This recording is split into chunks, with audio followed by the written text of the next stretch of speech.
بسم اللہ الرحمن الرحیم نحمدہ نصلی علی رسولہ الکریم اما بعد۔ محترم ناظرین کرام،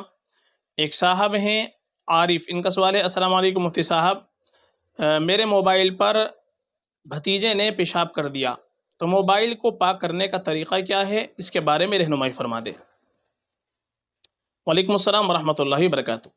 دیکھیے، جو مسئلہ ہے واقعی بڑا اہم مسئلہ ہے۔ بہت سے مرتبہ جیسے موبائل ہوتا ہے یا ٹیبلیٹ ہوتی ہے یا اسی طریقے سے کوئی بھی ڈیجیٹل ایسی چیز کہ جو پانی لگنے سے اگر وہ خراب ہو جانے کا اندیشہ ہو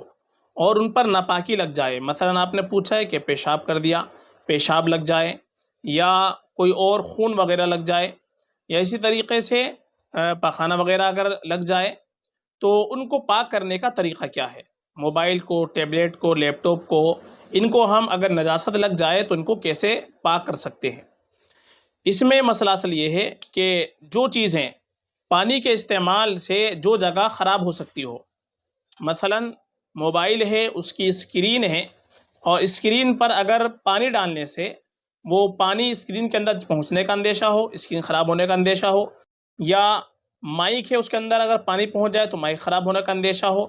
تو جس جگہ پانی کے پہنچنے سے جو چیز خراب ہونے کا اندیشہ ہو تو اس کو پاک کرنے کا طریقہ یہ ہے کہ ہم گیلا کپڑا لیں گے